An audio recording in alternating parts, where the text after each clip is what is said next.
El liberalismo radical es la evolución del liberalismo, es el liberalismo, la forma que toma el liberalismo en los últimos 40 años.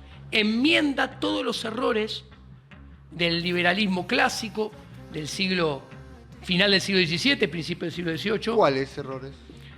Darle el monopolio de la ley, ¿Al Estado? de la seguridad, de la administración de justicia al Estado.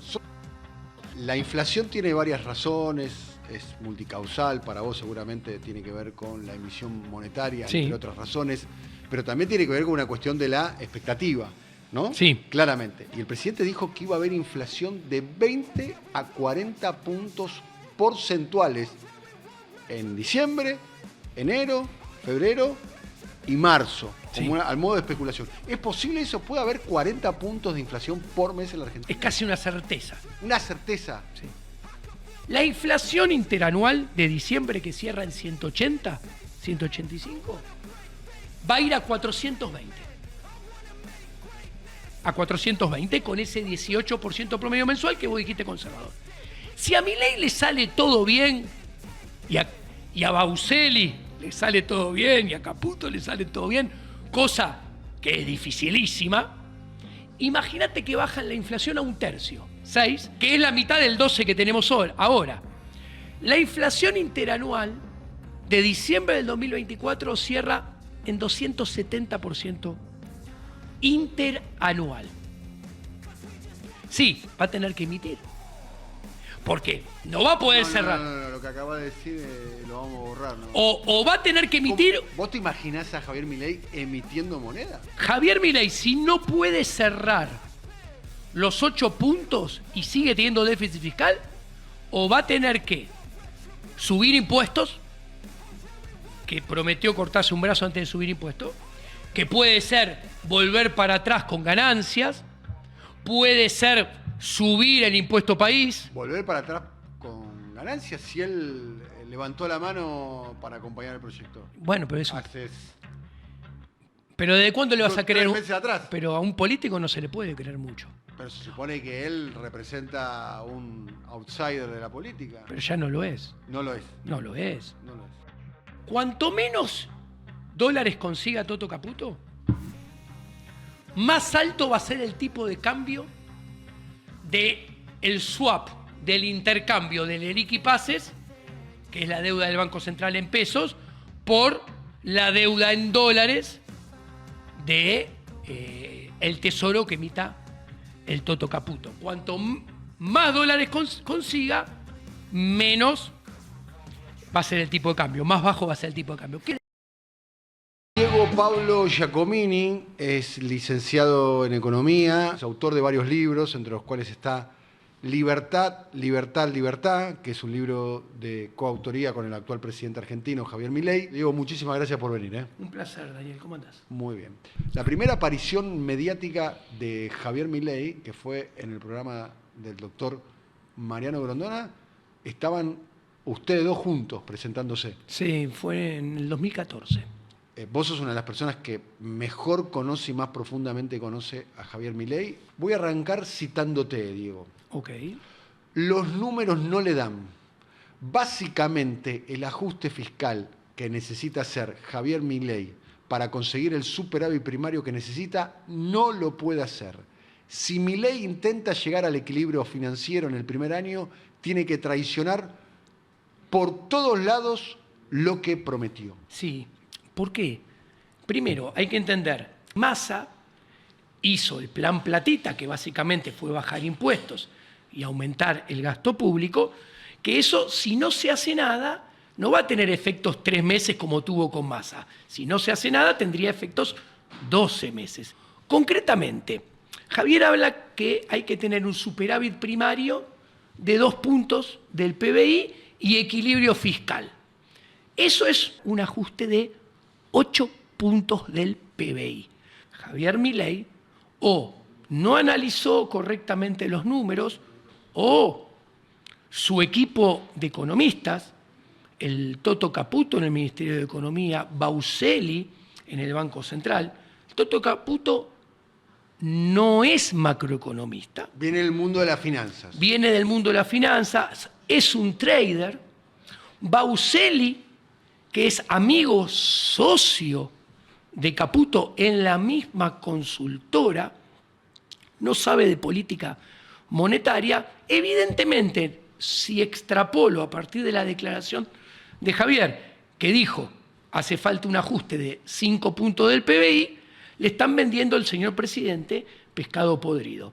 Porque el ajuste tiene que ser de 8 puntos, si quiere superávit primario de 2, o equilibrio financiero, y no de 5. Cuando vos hablas de un punto de PBI, estamos hablando de un ahorro del gobierno de 5.000 millones de dólares. O sea, 8 puntos serían 40.000 millones de dólares y 5 puntos 25.000. Estamos hablando de un ajuste que por lo menos en democracia no recuerdo que se haya hecho tan drásticamente. Te tiro otra comparación que lo pone más descarnadamente. ¿Cuál?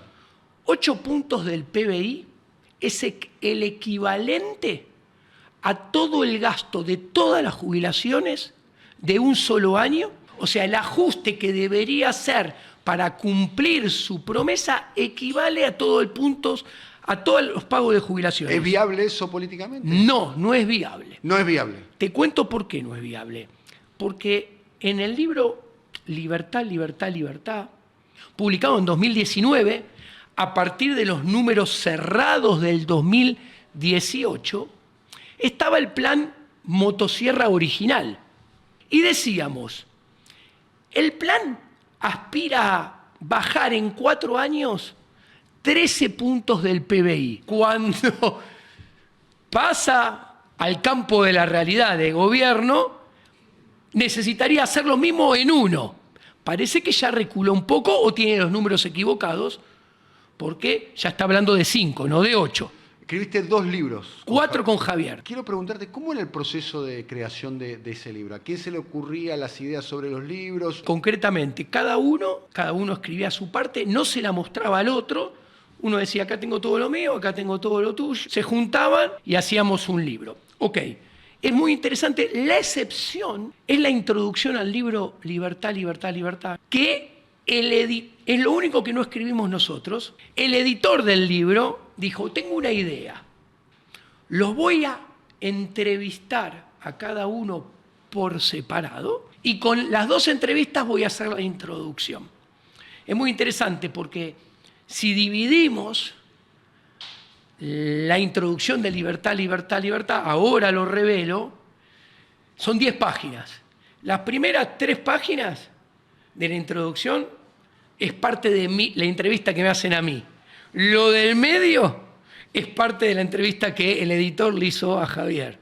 Y las últimas 3 o 4 páginas son otra parte de la entrevista que me hizo a mí. Es muy interesante porque si miran Libertad, Libertad, van a ver claramente ahí las diferencias filosóficas y éticas entre cada uno de los 2. Por eso lo cuento. Entre vos y Javier. Llegaron a tener un show televisivo propio, ¿no? Bueno, empezamos juntos con un programa que se llamaba Economía al Cuadrado, que estuvimos juntos 7 ediciones. Javier no siguió, o sea, Javier compartimos las primeras 7, tiene como 120 números, 4 temporadas y yo gané el Martín Fierro digital.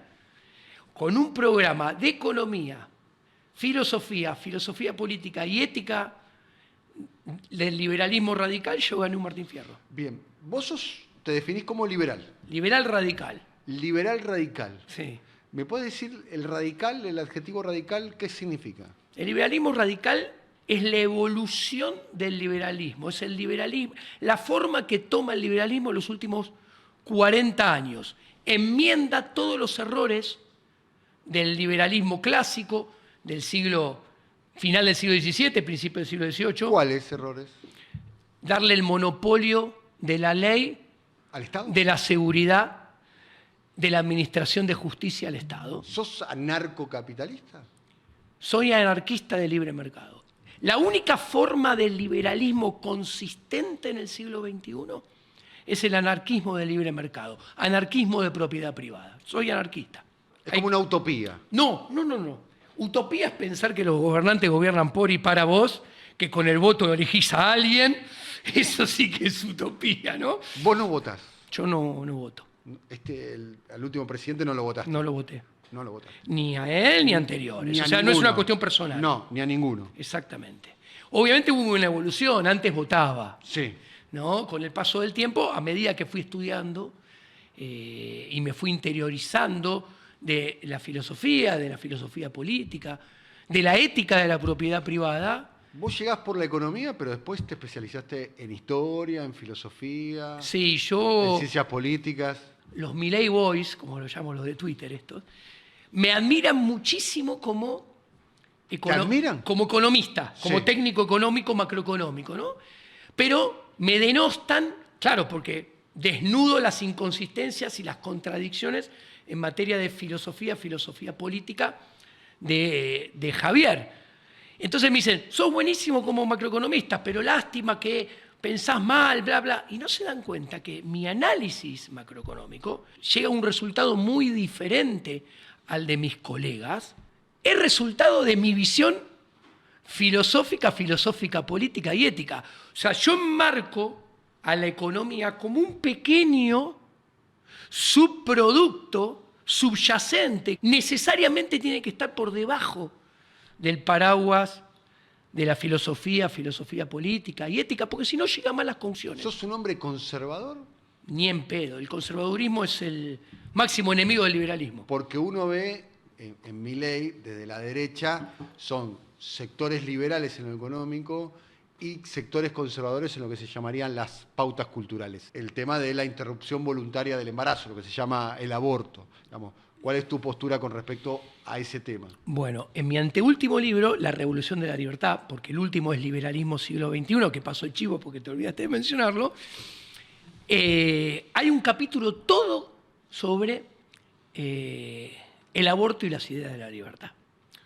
Yo estoy a favor del aborto. La teoría austríaca le da valor al tiempo, porque el transcurso del tiempo es el que permite transformar las cosas, adicionándole valor. ¿Qué quiere decir esto? Que una cigota no es un ser humano, es una cigota. Necesita que transcurra tiempo para convertirse en un ser humano, que es algo mucho más complejo, que tiene mucho más valor agregado que una cigota. Tiene que ser voluntario y tiene propiedad privada. En este caso, ¿quién? La mujer portadora, que no es madre desde que es una cigota. Madre es bastante más complejo, con poner su capital, su propiedad privada, que es su cuerpo, tiene que estar de acuerdo con el proceso transformador. El cuerpo humano es una propiedad privada. Obviamente. Y de alguna manera es muy parecido al argumento que utilizaron muchas las mujeres diciendo mi cuerpo, mi decisión. Y yo estoy a favor de la revolución de la mujer. Para mí es la revolución más importante de la historia de la humanidad. La mujer estaba bajo el yugo del hombre. ¿Por qué? Por una cuestión de fuerza física. Tengo más fuerza que vos, hacé lo que yo te digo, porque si no serás castigada. ¿Ok?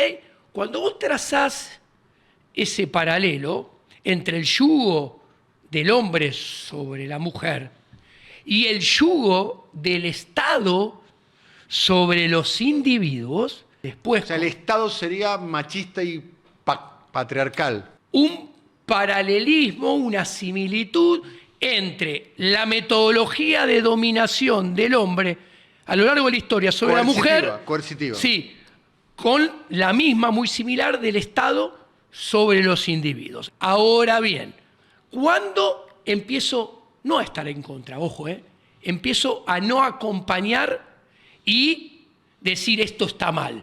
Cuando el Estado utiliza el feminismo para implantar leyes en su propio beneficio en pos de fomentar un feminismo que en realidad lo que termina haciendo es dando vuelta, hablando mal y pronto, la tortilla y poniendo en inferioridad o en desigualdad al hombre con respecto a la mujer, que capaz hay una denuncia de, no sé, acoso sexual, se me ocurre hablando mal y pronto, y el hombre tiene que demostrar la inocencia, lo cual es una locura. Ahora, la propiedad privada es inherente al ser humano, no es una construcción social como piensa la izquierda. Y acá me diferencio de Javier mucho. ¿Por qué? Porque yo no pienso que la gente de izquierda sea toda o la mayoría, como plantea, resentida, envidiosa, celosa, mala persona, éticamente peores, físicamente peores, estéticamente, productivamente, moralmente peores. No. No, ni ahí. ¿Por qué? Porque Javier entra en una contradicción y una inconsistencia intelectual de la cual no puede salir. ¿Cuál es? Porque al mismo tiempo que dice esto, está planteando que el arco está muy corrido a la izquierda y todo el mundo es zurdo en su mayoría. Entonces, si esa es la descripción de la gente de izquierda que él hace y casi todos son zurdos, la gente es mala, en su mayoría es mala. Y si la gente en mayoría es mala, caes en el hombre malo de Hobbes y necesitas un Estado que venga con el garrote. Un leviatán. Exacto, a ordenar, porque son todos malos. Si son todos malos, todos te van a robar, por ejemplo, y atentar contra tu propiedad privada, porque el hombre es malo. Ahora, si vos me decís, no, yo parto de la base que el hombre per se es bueno, se asocia, coopera, persiguiendo su propio fin, pero cooperando con el prójimo, entonces es bueno. Entonces, cuando vos entendés eso, entendés qué es el mercado. El mercado es un sistema de cooperación social, que obviamente hay excepciones, hay gente mala, pero es la minoría. Entendés que la propiedad privada es inherente al ser humano y no es una construcción social para mantener factores de poder y de dominio. ¿Y cómo demostrás que es inherente al ser humano? El axioma de la acción. ¿Qué es el axioma de la acción? El axioma de la acción es: todo ser humano argumenta. Escuchá lo que termino en un minuto. Todo ser humano argumenta, es un axioma. Si vos querés ir contra este axioma, tenés que argumentar para ir contra este axioma. Ergo es una verdad a priori. Todo ser humano argumenta. Lo puede hacer porque tiene el principio de autoposesión, se autoposee. Si tiene el principio de autoposesión, es porque es su propio dueño de su cuerpo, de su mente, de su intelecto. Tiene propiedad privada. Y para poder ejercer esa propiedad privada, accionar y argumentar, tiene que tener libertad. Tenés que respetar el principio de no agresión al prójimo, que es, no agredas la propiedad privada de la libertad y la vida del prójimo. ¿Qué hay a propósito de la concentración de la riqueza? 10, 15 personas más ricas del mundo y hay personas que están en la pobreza más extrema. Yo no defiendo el capitalismo actual. No. ¿Por qué? Porque el capitalismo actual, las fortunas más grandes del mundo, están todas hechas en asociación inmoral, complicidad solidaria entre empresarios prebendarios. ¿Empresarios es un término tuyo o de Javier Milei? Originalmente no interesa de quién, pero déjalo pasar. Porque lo utiliza mucho Milei. Sí, los dos, pongámoslo que los dos utilicemos. Sí. A ver, la diferencia entre él y yo la vas a ver acá. Por ejemplo, vamos a poner un caso, Elon Musk. Sí. Elon Musk tiene contratos con la NASA, multimillonarios, que es el gobierno federal de Estados Unidos. A ver, esos contratos del gobierno federal de Estados Unidos vía NASA y Elon Musk, ¿qué quiere decir esto? Que el gobierno y la NASA gastan dinero ajeno en lo que ellos quieren porque les gusta, para decirlo mal y pronto. Y Elon Musk obtiene rentabilidades extraordinarias. ¿Por qué Elon Musk hace Tesla? Porque la verdad, los autos verdes, ¿por qué existen? Porque los gobiernos sacan leyes coercitivas que dicen a partir del 2040 vamos a dejar de emitir carbono. No va a haber más, no se puede fabricar más autos a nafta. Y es más, en el interín, si tenés un auto verde, no te cobra impuestos. Mientras que si tenés un auto a combustible fósil, te acribillo impuestos. ¿Ok? Con lo cual ahí hay una desigualdad frente a la ley que lo que hace es darle, en definitiva, un negocio a Elon Musk que si el público eligiera libremente, no coaccionado y en igualdad frente a la ley, los autos seguirían siendo fósiles y no habría Tesla. Y es lo mismo con Bill Gates, es lo mismo con Zuckerberg. Vos fíjate que todos los grandes millonarios están a favor de la Agenda 2030. Vos fíjate que están a favor del aumento del gasto público, de la presión tributaria, de la base imponible. Todos estuvieron desmedidamente a favor de la cuarentena delictiva por el COVID en el 2021. Cuarentena delictiva. Delictiva, claro. La llamás delictiva. Delictiva. Para vos era un delito la cuarentena. La cuarentena era un delito. Imagínate, no dejarte trabajar, no dejarte producir, es no dejarte circular, es no dejarte proveerte tu propio sustento. Y salía el Estado y decía, voy a emitir dinero porque yo te voy a pagar tu sustento. Es hacerte siervo, es hacerte dependiente de él. Estoy a punto de preguntarte Dale. si te vacunaste o no te vacunaste. No te lo voy a preguntar, pero estoy a punto de preguntártelo. Imagínate la respuesta. ¿Qué no te vacunaste? Y bueno, tenés una capacidad de imaginación, tal vez, eficiente. Sí. Pero pensás que fue una... No. La enfermedad existió. Sí. Obviamente que la enfermedad existió. Ahora bien... Aún no está determinado el origen de la pandemia. Una vacuna sí.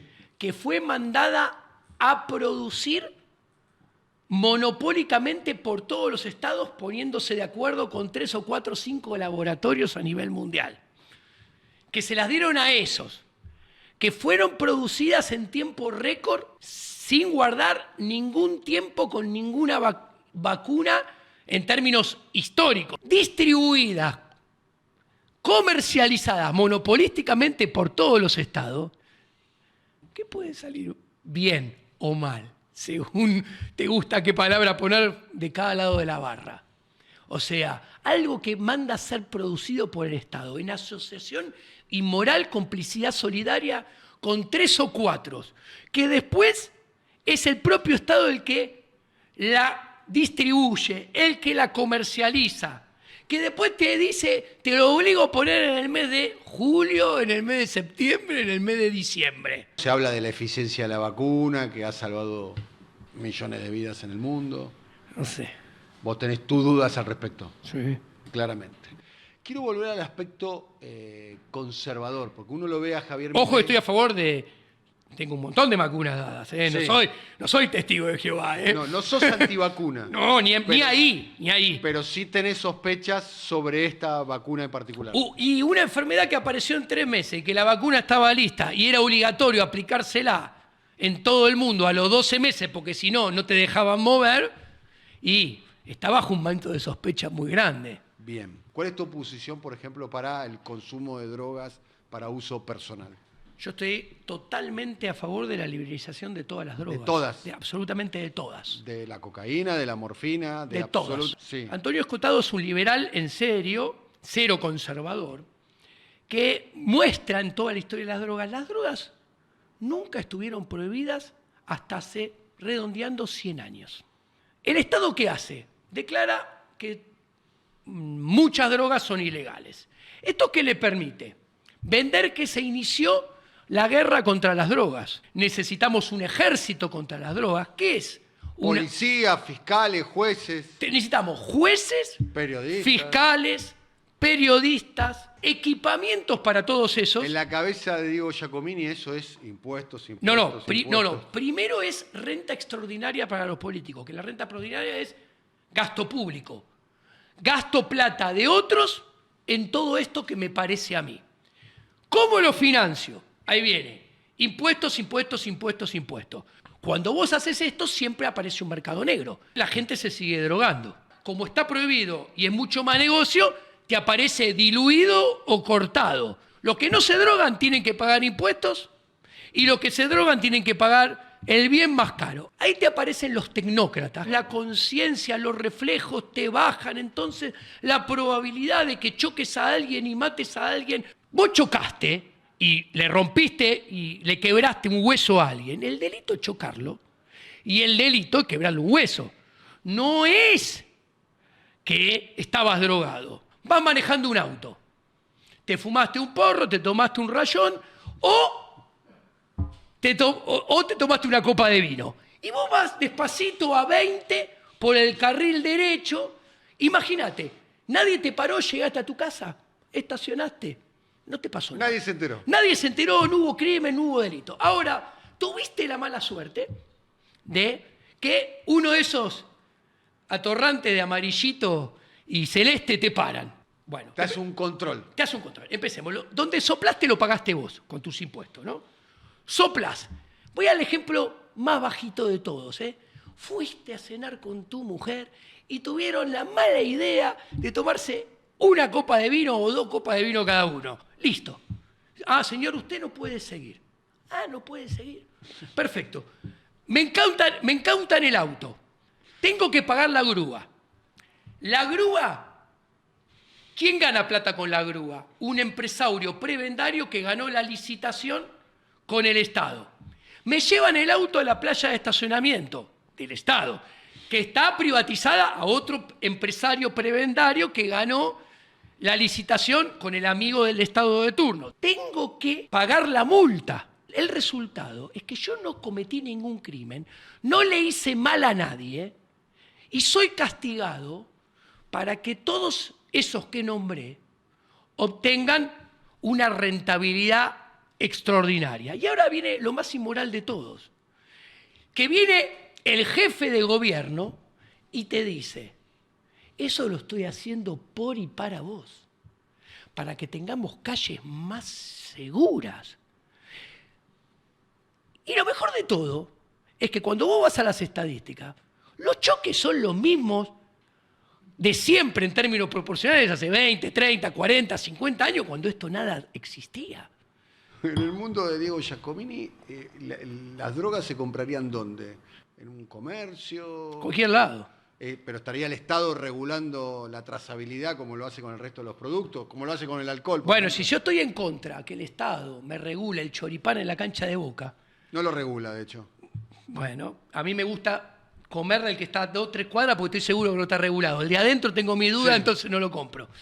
No, yo creo que, a ver, eso también, a ver, pensemos que el Estado tenga que regular la calidad de la comida, es pensar que nosotros los consumidores somos todos idiotas. No cree que los mercados son perfectos, hay errores de mercado, uno va a internalizar los costos y pagar los costos de esos errores. De hecho, uno se puede equivocar porque tiene mala información, pero el daño que te genera esa falta de perfección de mercado va a ser mucho más chico que todos los daños colaterales que te genera el político cuando te quiere regular algo. Entonces, los mercados no son perfectos, la información no es perfecta, pero los costos en los cuales puedas incurrir por esa información asimétrica o imperfecta van a ser infinitamente menores con un Estado interviniendo a lo largo y ancho de tu vida coloquial de todos los días. Se esperaba hoy por la mañana el anuncio de medidas.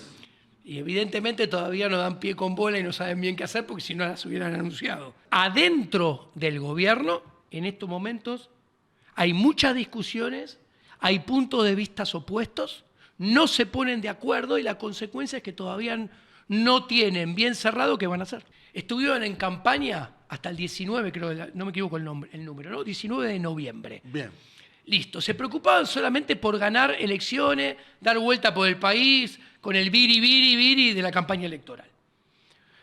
Toto Caputo se enteró que iba a ser ministro de Economía, Bauseli se enteró que iba a ser presidente del Banco Central, ¿hace cuánto? 2 semanas, 3 semanas. Pero como muchísimo. Obvio que no tienen plan económico. Lo dañino que es cada 2 años estar 9 meses en campaña. O sea, es una gestación de un ser humano, la campaña electoral año por medio. Si tengo que hacer un plan económico y dentro de 15 meses voy a estar de vuelta en campaña electoral, ¿ustedes piensan que ese plan económico va a ser bueno? Yo como economista les voy a decir que está condenado al fracaso. Porque no se puede hacer nada pensando en largo plazo. La inflación tiene varias razones, es multicausal, para vos seguramente tiene que ver con la emisión monetaria, Sí. entre otras razones, pero también tiene que ver con una cuestión de la expectativa, ¿no? Sí. Claramente. Y el presidente dijo que iba a haber inflación de 20 a 40 puntos porcentuales en diciembre, enero, febrero y marzo, como Sí. al modo de especulación. ¿Es posible eso? ¿Puede haber 40 puntos de inflación por mes en la Argentina? Es casi una certeza. Una certeza. Sí. ¿Por qué? Venimos de un proceso donde la emisión monetaria, para que te des una idea, ha superado los 12 puntos del PBI. Vos emitís y el efecto no es enseguida. Javier Milei... Esto lo está explicando Milei. Sí, pero no lo explica correctamente, porque pareciera que es por arte de magia o por la fuerza del cielo. ¿Qué quiero decir? Dice, no, la emisión monetaria tiene un retardo de 18 o 24 meses para hacer efecto y terminar impactando en inflación. Ahora, ¿por qué? Porque eso sí parece que es algo mágico, porque sí, 18 o 24. Primero, no se sabe a ciencia cierta cuánto tiempo va a tardar. Pueden ser 12, pueden ser 18, pueden ser 24, y esta cantidad de meses varía. Todos ahorran y gastan en diferentes lugares, en diferentes mercados, a diferente ritmo. ¿Por qué importa cómo va pasando de mano? Porque a medida que la plata va circulando y pasa de mano en mano, es cuando nosotros nos vamos dando cuenta que la plata va perdiendo poder adquisitivo. Y no todos nos damos cuenta al mismo tiempo, ni todos nos damos cuenta de la misma forma de cuánto poder adquisitivo pierde. Voy a aumentar mis honorarios de consultoría económica. Viene el pintor y dice, uy, ¿cómo pierde? Capaz se dio cuenta después que Giacomini. Capaz se dio cuenta antes que Giacomini. Capaz se dio cuenta que perdió más o menos poder adquisitivo que Giacomini. Entonces dice, che, voy a aumentar cuánto cobro para pintar la hora. ¿Y qué sucede? Yo opero en un mercado, el pintor opera en otro mercado, el maestro opera en otro mercado. Entonces no todos tenemos, nos damos cuenta al mismo tiempo, nos damos cuenta en la misma cuantía, ni podemos subir los precios al mismo ritmo y a la misma velocidad. En la bolsa de toda la economía, todos vamos subiendo los precios a diferente momento, uno atrás de otros. Por eso la emisión la hago y termina de hacer efecto mucho tiempo después. Esta es la explicación, porque si no parece que cae del cielo. El último gobierno, que lo digo del día que asumió, en 52 años es el peor ministro de Economía que vi en mi vida y el que más hipotecó el futuro de los argentinos. Hay tanto dinero en la calle y encapsulado en las leriquipaces que, por un lado, genera expectativas de devaluación, expectativas de inflación. ¿Y esto qué hace? Esto lo que hace es que cuando aumenten los precios que Milei va a aumentar, bajo los subsidios económicos, aumenta la luz y el gas, bajo los subsidios económicos, aumenta la nafta. Todos esos aumentos que se llaman precios administrados. ¿Por qué administrados? Porque administra el burócrata, tecnócrata del gobierno, ahora Javier Milei, Caputo y compañía, se van a trasladar al resto de los precios. Hoy tenemos una inflación promedio mensual del 12, que en diciembre podrá ir al 15, 18. No sé, no lo puedo saber. Imaginemos que en el primer semestre del 2024 la inflación promedio mensual va al 18%. ¿Ok? Vos dijiste 20, 25, o sea... No, lo dijo Milei. Milei lo dijo, perdón. O sea, 18... Milei dijo 20 a 40. Si yo te digo que 18 promedio de enero a junio es un escenario nada tremendista. Hasta conservador, te digo. Hasta conservador. Bueno, la inflación interanual de diciembre que cierra en 180, 185, va a ir a 420. A 420 con ese 18% promedio mensual que vos dijiste conservador. Si a Milei le sale todo bien y a Bauseli le sale todo bien y a Caputo le sale todo bien, cosa que es dificilísima, Imagínate que bajan la inflación a 1/3, 6, que es la mitad del 12 que tenemos ahora. La inflación interanual de diciembre del 2024 cierra en 270% interanual. La inflación y los impuestos están erosionando tus ingresos, pero quiero darte una solución. Únete a mi exclusivo curso de economía y obtener las herramientas necesarias para proteger tus ingresos de las políticas estatales. Además, adquirí el paper académico que impresionó a Jesús Huerta de Soto y descubrí por qué el oro es el mejor dinero. Encontrá mi dirección de contacto en la descripción y toma el control de tu futuro económico y financiero. No permitas que otros controlen tu destino y roben el futuro de tu esfuerzo. ¿Estás listo para cuidar tus ingresos? Sin más interrupciones, sigamos con el video. Y les cuento, desde ahora a junio, la inflación con este 18% que vos dijiste, bastante conservador, sería 205%. ¿Y eso es viable políticamente? ¿Es sostenible políticamente desde el punto de vista también con cómo está el salario, el ingreso, las jubilaciones? A ver, yo no sé qué van a hacer porque ellos no saben qué van a hacer. No saben lo que van a hacer. Obvio, no tengo duda. No tenés duda. No tienen cerrado lo que van a hacer. ¿Y el debate interno está basado en qué? Unos dicen un ajuste más feroz, otros un ajuste más moderado, o no tienen cerrada la política. La política es la política económica, puertas adentro de qué hacer, la discusión técnica entre ellos. La discusión está, ¿cuáles son las dos posiciones que hay? La gente habla de que apoya el ajuste. Perfecto. Primer punto. La gente tiene la percepción que si vive en la vereda de los pares, el ajuste cae en la vereda de los impares. El ajuste es el otro. Claro. Y si vive en la vereda de los impares, el ajuste le cae a los de la vereda de los pares. Lo cual es un grave error. Punto número 1. Punto número 2. El ajuste de la casta. Esto es filosofía política. El Estado gasta plata, gastando en determinado grupo de gente, para que esa gente se convierta en dependiente de ese gasto público. Y si es dependiente de ese gasto público, se ve obligado o casi obligado a votarlos. El Estado gasta en jubilaciones. El Estado gasta en empleados públicos, los salarios de los empleados públicos. Hay gente del otro lado. El Estado gasta en planes sociales. Hay gente del otro lado. El Estado gasta en universidades. Hay gente del otro lado. Entonces, lo que quiero decir es que un recorte del gasto público es imposible que no caiga sobre la gente. Si Javier honra lo que dijo en campaña, no puede recortar el gasto 8 puntos del PBI. ¿Por qué? Porque lo que él dice que va a recortar y poner a cero son 5.8% del PBI. Ahora, ¿se puede ese 5.8 recortar a cero? No, porque los subsidios económicos son 4. Si yo lo pongo a cero, todo en un año, el aumento de tarifas va a ser altísimo.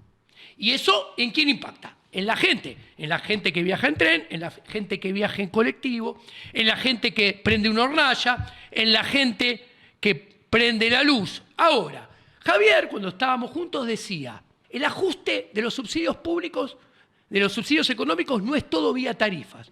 Puede ser adecuando la ecuación económica financiera de las empresas privatizadas o que prestan servicios públicos. Les cuento. Si Javier dice, siguiendo sus palabras, que el ajuste de los subsidios económicos son entre ahora y abril-mayo, como ha dicho, no tiene tiempo de hacer eso. ¿Por qué? Porque dentro de las empresas no saben cuál es bien su ecuación económica financiera. O sea, es un proceso que lleva, no lo sé, 1 año y medio. ¿Por qué digo no lo sé? Porque según qué empresa, qué sector es diferente, porque la complejidad es diferente, con lo cual no lo puedes tratar como un todo. Ahora, listo, no puedes llevar los subsidios económicos a cero enseguida. Las transferencias a provincias. son 1.3% del PBI. Tampoco la puede llevar a cero. Hay 14 provincias que no traspasaron su sistema jubilatorio a la órbita nacional. Entre ellas Córdoba, gran aliado electoral de Javier. Las jubilaciones son cordobesas. Córdoba y otras 13 provincias más. Todas esas 14 provincias reciben transferencia del gobierno nacional que las ayuda, le da un ayudín, pagándoles una parte de las jubilaciones. 5,06% del PBI, con lo cual tampoco se puede poner a cero. Todo esto que él dice poner a cero, que es 5,8, que está lejos del 8% de ajuste que necesita, en un escenario pero hiper optimista, lo podría bajar 4 puntos en todo un año. Ahora, si lo baja a 4, el ajuste queda a mitad de camino, porque tiene que ser un ajuste de 8 y lo baja a 4. No cumplir lo que prometió en campaña. ¿Qué es? Bueno, te piso / te licúo jubilaciones, te piso, te licúo / salarios, te echo gente, te piso, te licúo gasto en universidades. ¿Y eso es políticamente viable? Ahora, interesante, tu pregunta es clave. ¿Por qué? Porque alguien me puede decir, Duhalde lo hizo en el 2002. Sí, un gobierno peronista lo hizo en el 2002. Se fue a la casa, pues. Se fue a la casa con Costequi y Santillán. Ahora, se fue a la casa con 40% de inflación punta a punta en el 2002. Una cosa es intentar hacer eso como lo hizo Duhalde, con 40% de inflación, y otra cosa muy diferente es hacerla con 300 moneditas de promedio de inflación en el año. ¿No será que él está de alguna manera apretando con un escenario dramático para después enrollar el barrilete y negociar? Sí, va a tener que emitir. Porque no va a poder cerrar. No, lo que acaba de decir lo vamos a borrar, ¿no? O va a tener que emitir. ¿Vos te imaginás a Javier Milei emitiendo moneda? Javier Milei, si no puede cerrar los 8 puntos y sigue teniendo déficit fiscal, o va a tener que subir impuestos, que prometió cortarse un brazo antes de subir impuestos, que puede ser volver para atrás con ganancias, puede ser subir el impuesto país. Volver para atrás con ganancias si él levantó la mano para acompañar el proyecto. Bueno, pero eso. Haces Pero ¿desde cuándo le vas a creer? 3 meses atrás. Pero a un político no se le puede creer mucho. Pero se supone que él representa a un outsider de la política. Pero ya no lo es. No lo es. No lo es. No lo es. La política, si sos outsider, en serio, te echa del sistema. Bien. Porque los sistemas no se cambian de adentro con las reglas del sistema. Las reglas del sistema se están hechas para proteger al sistema y después para propagarlo e intensificarlo. O, si no puede cerrar los 8 puntos, o tiene que colocar más deuda. Ahí quería ir, porque también un poco el gran perfil que tiene Luis Caputo, que es el ministro de Economía, él viene de sus antecedentes, vos lo definías, como un mesa dinerista, como un trader, viene del mundo de las finanzas, es especializado en alguna manera en la emisión de deuda. ¿Existe la posibilidad de que la Argentina vuelva al mercado de capitales? ¿Se pueda endeudar? Está descontado que Toto Caputo va a emitir deuda. Sí. Para solucionar el problema de la liqui pase. No sé cuánto va a conseguir, está muy difícil, pero va a haber un aumento del endeudamiento neto. ¿Con qué garantías? ¿Cómo puede la Argentina conseguir deuda si tiene un riesgo país de 2.000 puntos? Bueno, yo creo que justamente Toto Caputo es ministro de Economía, cuando técnicamente no tiene los pergaminos para ser ministro de Economía, porque es el único que le puede traer la promesa, algo creíble, de que algunos dólares va a conseguir en el mundo. Cualquier otro no, porque, a ver, Massa fue a Estados Unidos, le cantaron 0. Massa fue a China, le cantaron 0. Massa fue con Lula y le cantaron 0. O sea, Massa no consiguió $1 fresco. Pero es el adelanto del swap en China. Que Javier lo va a usar también. ¿Lo va a usar? Dijo eso, yo lo escuché, que el swap está disponible. Entonces, a ver, pero yo me refería, Toto Caputo va a colocar deuda. Va a haber un aumento neto de endeudamiento. Como va a devaluar, va a haber un aumento del peso de la deuda Sobre el PBI. Sobre el PBI porque se devalúa. Y la deuda en dólares pasa a pesar más sobre el PBI. Eso, a su vez, ¿qué es eso? más peso de los intereses, por lo tanto más gasto público, los intereses forman parte del gasto público, con lo cual eso es más impuestos futuros. O sea, Toto Caputo está aumentando el gasto público, los impuestos futuros, con la colocación de deuda. Pero yo me refería que para financiar esta brecha que no va a poder cerrar, si se va Toto Caputo, el que venga después o va a tener que colocar más deuda, que lo veo difícil, o va a tener que emitir pesos, o va a tener que subir impuestos, o van a tener que subir impuestos antes. O sea, ¿qué quiero decir? O ajustar. O incumplir las promesas en materia de ¿qué? De partidas presupuestarias que se prometió que no se iban a tocar, licuar vía inflación salarios, licuar vía inflación jubilaciones, licuar vía inflación planes sociales, echar gente. Javier está prometiendo equilibrio fiscal y no le dan los números para el equilibrio fiscal. Bueno, entonces o emitís deuda, o emitís moneda, o subís impuestos, o licuás gasto público, que es ingreso de determinadas personas, o haces un poquito de todo.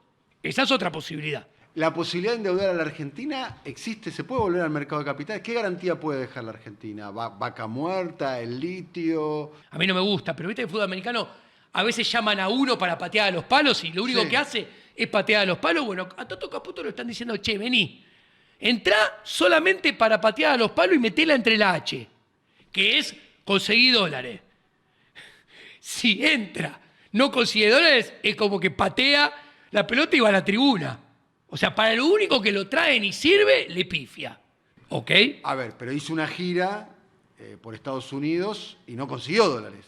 Vos mirá el contexto internacional que hubo. No hubo mandatarios de Europa. De la Unión Europea no hubo ningún mandatario. Tuvimos a Paraguay, a Uruguay, a Chile, a Zelensky y 4 más. Fueron 8, de un contexto de 250 países.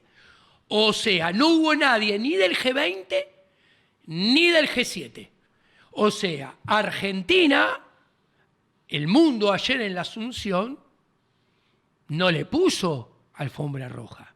Cuanto menos dólares consiga Toto Caputo, más alto va a ser el tipo de cambio del swap, del intercambio del ERIC y pases, que es la deuda del Banco Central en pesos, por la deuda en dólares de el tesoro que emita el Toto Caputo. Cuanto más dólares consiga, menos va a ser el tipo de cambio, más bajo va a ser el tipo de cambio. ¿Qué sucede? Concretamente, si Toto Caputo consigue menos de 25.000 millones de dólares, el tipo de cambio en la operación del canje de deuda va a ser más alto que el que tenemos hoy en día. Bueno, si consigue 15, si consigue 20, el tipo de cambio del swap va a ser mucho más alto que el tipo de cambio contado con liqui o blue de hoy en día. Con lo cual, la brecha se va a volver a ensanchar. Con lo cual, la devaluación que haga Toto Caputo, después va a tener que venir una nueva devaluación. Porque esa que haga al principio va a quedar vieja. El Javier Milei, que yo lo conozco, le tiene terror a la hiperinflación, de hecho lo dijo ayer en el... Le tiene terror a un aumento fuerte del tipo de cambio, y que lleve un aumento fuerte de la inflación, y ayer lo dejó él explicitado en su discurso. ¿Por qué? Porque ese aumento tal vez pondría en riesgo su mandato desde el inicio. ¿Cuántas veces habrás escuchado vos, que lo conocés tanto, cuánto puede durar el gobierno de Javier Milei? Sí. Es una especulación que se hace. Cuando estábamos en campaña y había 3 candidatos, Massa, Patricia Bullrich y Javier, yo decía, cualquiera de los 3 que gana tiene chances de no cumplir en tiempo y en formas el mandato y llegar al 2027. Cualquiera de los 3. Tenés 4 gobiernos que llegaron al 10 de diciembre del 2011, del 2015, del 2019 y del 2023 hipotecando futuro. Y todo ese futuro hipotecado le cae al próximo gobierno. Tuviera la camiseta que tuviese. Le tocó a Javier, pero le iba a pasar lo mismo a Massa o a Patricia Bullrich. Que va a tener problemas serios, problemas de gobernabilidad, de paz social. Con cualquiera que hubiese ganado Bueno, de pero los no tres. ganó cualquiera. Ganó Javier. Ganó Milei. Cuando gana un presidente, que en este caso fue Javier, gana. ¿Y vos qué ves? Que los 24 gobernadores hacen cola para sacarse la foto y besarle el anillo. Porque ganó, ¿no? Perfecto, es la primera vez que no pasó. ¿Qué pasó? Se juntaron Frigerio y Axel Kicillof, dos personas que conozco mucho. Fueron compañeros en el Nacional, exactamente. en el Nacional Buenos Aires. Entre primer año, el mismo día, salí de la facultad y me dieron el diploma el mismo día. ¿Ok? Listo. Y a Frigerio también lo conozco. Se detestan, se odian. Frigerio y Sí. Axel. Se juntaron, se pusieron de acuerdo entre ellos dos, trajeron a los otros 22 gobernadores, se sentaron los 24, les hicieron firmar un comunicado que le dijeron, mira, Javier, nos pusimos todos de acuerdo para que nos coparticipes en impuesto al cheque. ¿Esto qué quiere decir? Que hasta el gobierno anterior, la recaudación del impuesto a los débitos y créditos bancarios era todo para el gobierno nacional. Ahora, ¿qué quiere decir? Que se pusieron todos de acuerdo que, che, un poquito más de la mitad me lo vas a tener que dar a mí. Javier prometió que iba a negociar una baja de ingresos brutos. Ingresos brutos es un impuesto provincial. Los gobernadores son los que pagan. A los maestros son los que pagan los colegios, son los que pagan los policías, son los que pagan los patrulleros, son los que pagan los médicos y las enfermeras y los hospitales. ¿Ustedes piensan que los gobernadores van a suscribir que se le pise los salarios y que no haya ajuste de salario? Se le para la policía, se le paran los hospitales, se le pagan los colegios, y los que tienen que poner la cara frente a los ciudadanos son los gobernadores. Es más, ellos le van a echar la culpa a Balcarce 50. Entonces, ¿y ahí qué salida van a tener? Van a tener que o aumentar impuestos ellos o van a tener que sacar la plata de un lado. ¿Y de dónde la van a sacar? Ellos no tienen el Banco Central. O consiguen que Javier Milei les pase plata, o si no, Emiten una cuasimoneda. lo dijiste vos, no lo dije yo. ¿Está dentro de la ley o no? A ver, y le echan la culpa al gobierno nacional, que no tiene la camiseta de ninguno de los 24 gobernadores. No hay un solo gobernador con la camiseta violeta de La Libertad Avanza. Yo a Javier Milei lo conozco del 2005, me lo presentó un colega en común, y estuve desde el 2005 hasta el 2020. Yo fui socio intelectual de él, nunca vivimos de lo mismo. O sea, él nunca hizo consultoría macroeconómica como de lo que yo vivo, ¿no? O sea, vos te dedicabas a la consultoría macroeconómica de Sí. modo profesional. Y él trabajaba en Aeropuertos 2000 con Euneikian. Eduardo Euneikian lo podemos definir, según palabras de Milei, según palabras tuyas, como un empresario. Un empresario prebendario, obviamente, Sí. que obtiene rentabilidades extraordinarias a expensas de los ciudadanos. Es muy fuerte Euneikian porque muchos de los ministros del gabinete, ¿no? Nicolás Posse, Guillermo Franco, Mariano Cunio Levarona. El liberalismo radical explica muy bien. Las leyes se hacen afuera del Congreso, entre empresarios, los equipos técnicos de los empresarios y unos pocos burócratas estatales que los podés llamar ministros. El gabinete está como muy loteado, de que cada uno se llevó una parte, cada uno se llevó un negocio, Techín, YPF, Schiaretti, una parte Euneikian, una parte Macri o una parte de lo que quedó del macrismo. El jefe de gabinete, Posse, que estaba a cargo de los aeropuertos de la Patagonia. Los aeropuertos de la Patagonia son lo más alejado que hay a Heathrow en Londres o al John Fitzgerald Kennedy en Nueva York. O sea, son aeropuertos que bajan Sí. 1 o 2 aviones por día. O sea, gestionar eso muy complicado no es. Guillermo Franco es el ministro del Interior. También ha sido un hombre relacionado con Euneikian, con Scioli. Después tenés un loteo en el Ministerio de Seguridad y el Ministerio de Defensa, que tenés a Patricia Bullrich y a Petri. El radical Petri, permítanme suponer que no sabe nada, absolutamente nada de defensa, no tiene ni por qué saberlo. A ver, Patricia Bullrich ya fue ministra de Seguridad, a algunos le pueden gustar, a otros no le pueden gustar. Vos que lo conocés a Milei, que estamos ahí viendo. Ahora, perdón, cierro, esto quiero decir. Los loteos.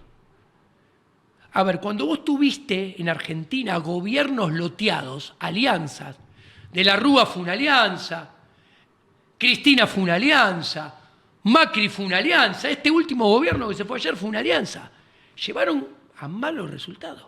Cuando vos tenés ministerio loteado, llevaron a malos resultados. Acá se ve claramente que está muy loteado el gobierno, ¿no? Claramente. Eso es lo que pasó en el pasado, no sé si pasará en el Claro, futuro. ¿no? Ser presidente de Argentina debe ser difícil, ¿no? Todo el mundo te debe llamar por teléfono para pedirte cosas. ¿Te parece? Sí, debe ser difícil ser presidente de Argentina. A mí me parece que lo estás valorando mucho. Ser dueño de una pyme, de una pyme que le da laburo a 100 empleados, es mucho más valorable, importante y difícil. La gente capaz intenta producir, generar bienes y servicios de calidad para servir al prójimo y ganar dinero. Con eso que el prójimo elige voluntariamente y paga espontáneamente. No intenta dirigir ni gobernar la vida del prójimo. Vos fíjate que ayer el rabino en el Te Deum, lo escuché todo el Te Deum, en un momento dice, Dios confía en usted, señor presidente, y en sus ministros, señor presidente, para que guíen y dirijan hacia el bien, algo así dijo, a los ciudadanos argentinos. Yo dije, wow, estamos un pasito así del 1400 cuando los monarcas gobernaban por y para Dios, ¿no? ¿Te pareció un poco medieval eso? Bastante. Bastante medieval. Sí, oscurantista. Ecuménico sería la palabra. Bueno, exacto. Cuando las religiones han sido la principal fuente de guerra, matanza y violencia a lo largo de la historia de la humanidad y lo siguen siendo. Sobre la idea de que él está loco, digamos, de hecho la biografía del libro es el loco. Javier Milei, economista técnico que yo conozco, que no, guarda, ahora es presidente, no es el ministro de Economía. El presidente no se puede ocupar de la economía. Y no importa que sea o no economista, no tiene tiempo, se tiene que ocupar de un montón de boludeces. Javier, todas esas formalidades de los protocolos, de saludar horas y horas, detesta todo eso. Javier le encanta estar en zapatilla y bermuda a cargo y una remera, y no tener que guardar ningún formalismo, eso no le gusta nada a Javier. ¿Qué quiero decir? Javier no tiene tiempo de ser el que maneja la economía. Los que sí tienen que manejar la economía, los Toto Caputo, los Bausili, los Furiase, que son todos asesores de la misma consultora, son todos miembros de la misma consultora, o sea, pusieron la política macroeconómica y la política monetaria en manos de una misma consultora, en manos de unos mismos socios. Lo cual, desde el punto de vista ético, digo, wow. Ahora, ¿qué quería resaltar? Javier Milei como economista es muchísimo mejor economista que todos los que van a manejar la economía en el gobierno de Javier Milei. Así como yo digo que Javier Milei técnicamente es mucho mejor economista que todos los economistas del PRO, que son sus aliados. O sea, el potencial recambio de estos que están ahora también van a ser peor que Javier Milei. Javier Milei no se va a poder ocupar de la economía. Se va a tener que ocupar de lo que no le gusta, que son los protocolos, los formalismos, hablar con los ministros. A él eso no le divierte ni le gusta. A él le gusta la economía. La asignación de roles no son los mejores, sobre todo mirando lo que tiene abajo. Y en el entorno, el papel que tiene una mujer que hoy es muy importante como Karina Milei.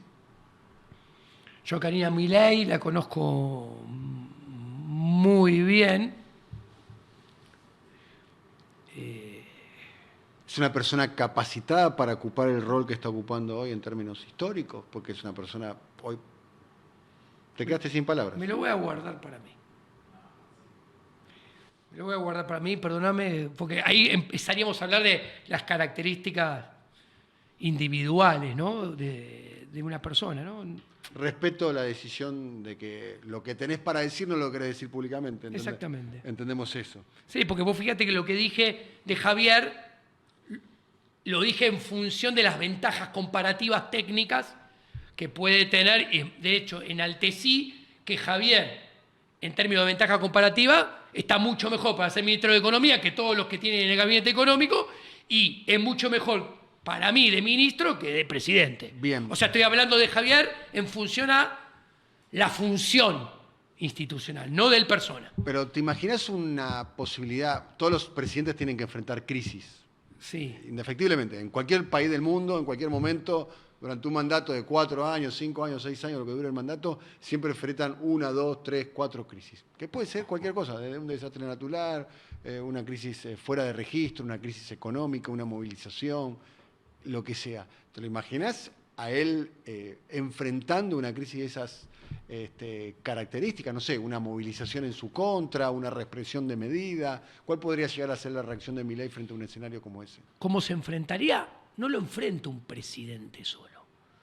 Lo enfrenta un presidente con su equipo. Sí, pero al final del día el rol presidencial es unipersonal. Es unipersonal. Y ante la sociedad es el presidente. Más allá de que fue el ministro de Seguridad el que te lo dijo, o el ministro de Trabajo, o el ministro de Salud. Sí, pero... Al final del día es el presidente. Sí, pero los ministros se mandan cagadas, y se suelen mandar cagadas Sí. unilateralmente, y a mí lo que yo veo es que los equipos que tenía o que venía teniendo él atrás, hace tiempo los dejó todo atrás. O sea, lo de la Libertad Avanza, lo dejó atrás, y todo esto básicamente, salvo Guillermo Franco, que es ministro del Interior, y Pose, que lo conoce de su trabajo en la empresa de Unequiam, todo lo demás es nuevo para él, no los conoce mucho.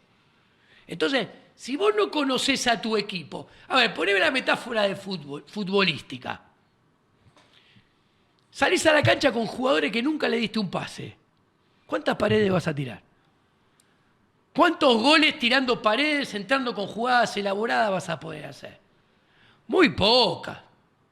¿Ok? ¿Cuándo empiezan a salir las paredes y las jugadas elaboradas? ¿Cuándo te conoces? Bueno, hoy por hoy es como un club que presidente Javier y compró todos jugadores nuevos que no se conocen entre sí. Salgan a la cancha. Es así. Entonces, si el primer partido viene complicado, va a estar muy complicado. Bien. ¿Hace cuánto que no hablas con Javier? En persona, me encontré 2 veces. Una en Fitzroy, en los estudios de América, hace 2 meses. Y otra el año pasado, en los estudios de La Nación Más en Fraga. Hablé, no supo qué contestarme, no me podía mirar a los ojos porque obviamente le mostré varias cosas en la cara que no le son simpáticas que se las haya mostrado, que son verdades descarnadas, y hay testigos de esto, ¿no? El otro día fui de vuelta a un programa ahí en Fitzroy, que fue la vez inmediata después de esta última vez que me encontré hace 2 meses. Y la gente de seguridad, que vos lo conocés, el estudio de Fitzroy, me dijo, ¿cómo salió huyendo como rata por tirante el Presi la última vez? Y se reían. Hacia él. Era de carácter técnico, digamos, de carácter sí. Prácticamente económica. Técnica y con respecto a lo que decía, no decía y ocultaba y mentía. Y nada, se fue sin poder mirarme, sin poder contestarme. O sea, ustedes tuvieran diferencias técnicas de alguna manera, de enfoque. Y sobre todo éticas y morales.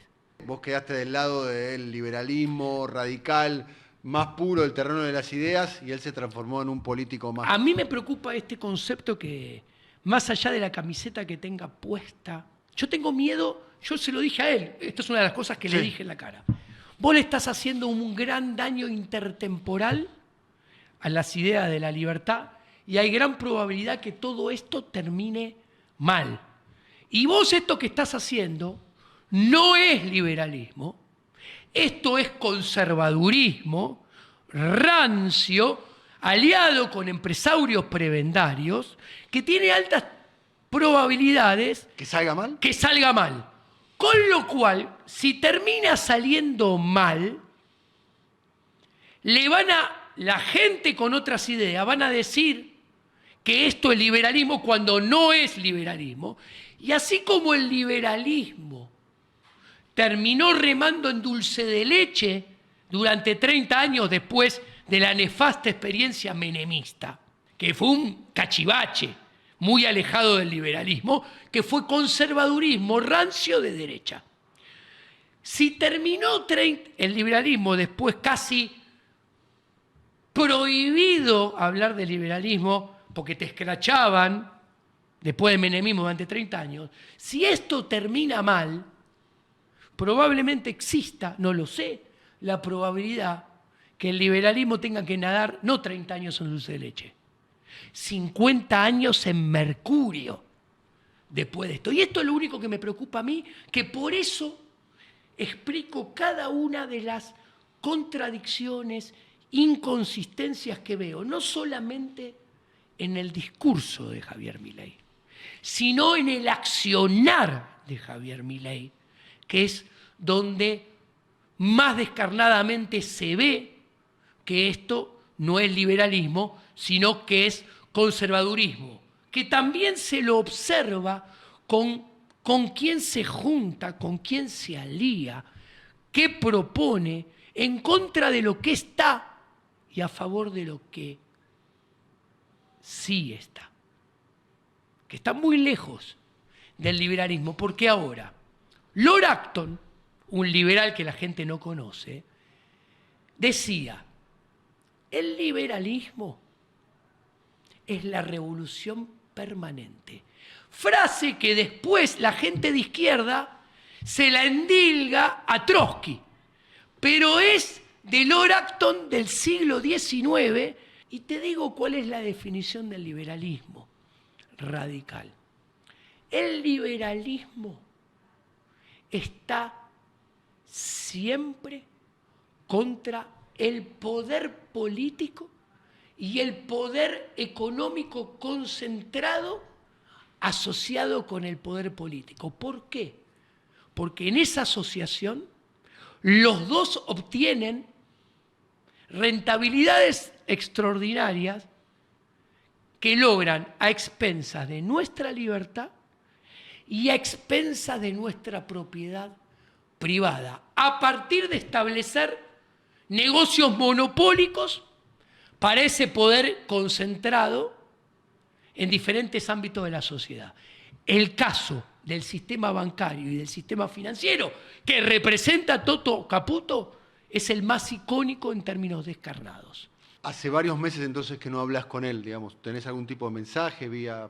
Los últimos mensajes que le he pasado análisis macroeconómicos que cruzan a lo ancho y a lo largo toda la economía argentina, porque sé que no los tiene y porque por lo que le escuché de su boca tiene números equivocados. Se los pasé sin ningún interés, se los facilité. ¿Lo felicitaste el día que fue electo presidente? Es más, te cuento una infidencia. El sábado antes de las elecciones le escribí y le dije, vas a ser el futuro presidente. Vas a ganar por robo, por mucha diferencia. Un peronista encumbrado que patea el tercer cinturón del conurbano, que tanto vos como yo conocemos, le dije. La mujer me acaba de escribir y me dijo, está preocupadísimo porque los números no cierran por ningún lado y Milei va a ser presidente. Le mandé el screenshot, le mandé esto y le escribí. Me clavó visto y no me contestó. ¿Sería funcionario del gobierno de Milei? Ni de Javier Milei, de ninguno. Porque ser funcionario público, burócrata, tecnócrata, violaría mis más profundas convicciones éticas e intelectuales. Yo no creo en la política económica, y soy profesor de macroeconomía y política económica. En el extremo, para que se entienda, la mejor política económica es la que no existe. Y mucho menos creo que alguien arrogantemente puede diseñar una política económica y ejecutarla sobre todo, arrogándose el poder de decir que esto es bueno para el de allá, para el de allá, para el de más allá. O sea, para todos los demás que lo rodean. Del 1 al 100, ¿qué probabilidad tiene el gobierno de Javier Milei de terminar bien? Bajas. ¿Por qué? Porque está todo dado para que siga, no es culpa de Javier Milei, está todo dado, alineado, para que se siga cumpliendo la regla de oro. El que viene después siempre termina siendo peor que el que estuvo antes. Hace 4 presidencias que pasa. Ojalá me equivoque, pero a ver, es lógico, la probabilidad que le vaya bien disminuye en función a la magnitud del quilombo. Porque si no entraríamos en la lógica equivocada de cuanto peor, mejor. Ah, sí, estamos en un quilombo bárbaro, entonces lo que vamos a hacer tiene mayor probabilidad de salir bien. No, ese razonamiento es cerrado. ¿Te quedó algo por decir? ¿Querés decir algo? No, muchas gracias por... Me sentí muy cómodo, Daniel. Con vos sos una de las palabras más buscadas en este momento, ¿no? Está muy requerido por los medios, ¿o no? Puede ser, sí, un poco más que el usual estos días. No, claramente, sos una de las personas que más conoce al presidente argentino. ¿Vos sos consciente de ese lugar en la historia que tenés? Sos la única persona que escribió 4 libros con el presidente electo de los argentinos. Sí.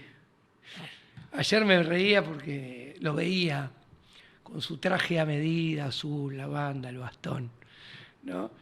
Y decía, si la gente supiera las veces que lo vi en calzoncillo, pesaba, ¿no? Me reía, nada. Claro, además vos sos muy respetuoso con respecto a datos personales de Javier Milei. Sos muy respetuoso, de hecho, yo conociendo cómo sos, evité hacerte preguntas, porque primero nada más no amerita, no es el tema y demás, pero vos lo conocés, realmente sos una de las pocas personas que lo conoce profundamente al presidente Milei. Esto que te conté no puede sorprender a nadie porque es Vox Populi, lo he contado yo, lo ha contado él, que cuando yo me separo en el 2005 me fui a vivir 4 meses a su departamento y entonces de ahí viene el comentario. Sí. ¿No? Entonces, ¿cómo es Milei conviviendo? Yo me divertí mucho. Yo recién separado con 2 hijitas chicas, pero me río porque pegamos onda y nos divertíamos mucho porque se dio una coincidencia de 3 gustos que tenemos en común. ¿Qué era? Yo soy socio vitalicio de Boca. Y los 2 teníamos abono hace añares, y los 2 íbamos a ver en nuestro asiento, separados, uno de un lado de la cancha y otro del otro, a Boca cada vez que jugaba de local. Primer cosa en común. Segunda cosa en común. Los 2 somos fanáticos de los Rolling Stones. ¿Sí? Los 2 somos fanáticos de los Rolling Stones. O sea, otra segunda cosa muy importante en común. Y la tercera es que los 2 amamos, respiramos la economía. Entonces, nada, era... Mucha afinidad. Mucha afinidad en eso y era, bueno, vamos a morfar, qué sé yo, y nos sentamos y teníamos para hablar de esas 3 cosas permanentemente, ¿no? Interminablemente. Ultra bilardista los 2. Yo también soy re bilardista. Ultra bilardista. Sí.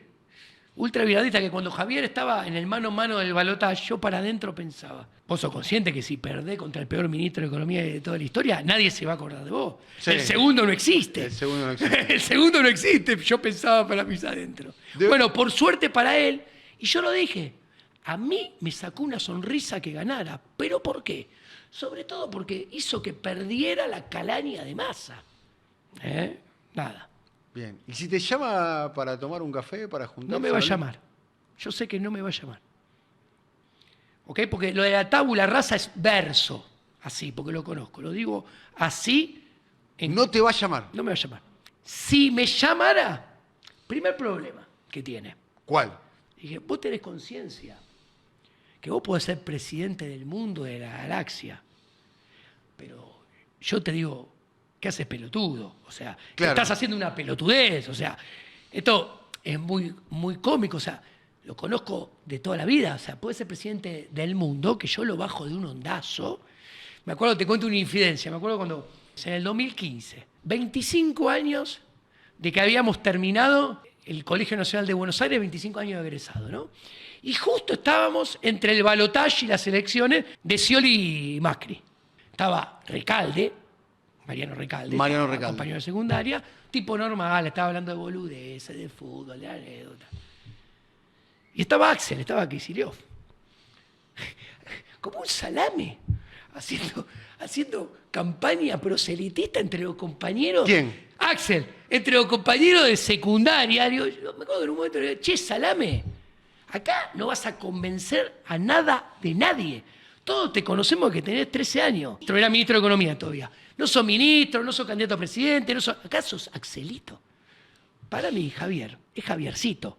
Investidura presidencial, el poder, la fama, esa plata extraña que circula por arriba, por abajo, alrededor, dando vueltas a la política institucional, cambia a las personas. Donde él tiene un séquito que antes no tenía. De aduladores. Antes no tenía. Claro, de aduladores que lo único que quieren es obtener beneficios personales de él o prebendas de él, como no de él por ser Javier Milei, como con cualquier otro presidente.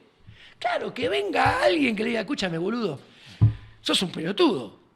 Te estás equivocando de pe a pa. Esto está mal acá, esto está mal acá, esto está mal acá. ¿Vos le hablarías así a Milei? Pero obvio. Es más, se lo dije por WhatsApp en los últimos, y varias veces. Y con números y con datos, basándome en las cosas que decía, y yo mostrando el análisis económico de otro lado, y me clavaba el visto y no le gustaba. ¿Vos te imaginás que ahora Milei está agrandado? Como decimos acá en la Argentina. Te soy muy sincero. No me ha contestado cuando le planteaba estas cosas, pero me clavaba visto. Entonces, a ver, debe ser muy fácil, muy difícil. ¿Y él está preparado para esto? Y esto? dejás de ser un ser humano normal. ¿Pero él está preparado para ese mundo? ¿Te lo imaginás preparado? Y, a ver, evidentemente, escucha, si el sistema te acoge, te incorpora, te da la posibilidad de ir subiendo dentro de su organigrama, te permite ser candidato y terminás ser consagrado como presidente, y quiere decir que los deberes del sistema los hiciste bien. Si no, te expulsaría. Diego, te agradecemos mucho por tu tiempo. La verdad que fue muy, muy, muy interesante poder conversar profundamente. Y bueno, ojalá que sea otra la oportunidad de poder volver a hablar. ¿Te queda algo por decir? Para nada. Bueno, muchas gracias. Un Diego placer. Giacomini, licenciado en Economía, autor de varios libros, coautor de varios libros, dicho sea paso, con el presidente electo de los argentinos. Nos volvemos a ver en la próxima oportunidad.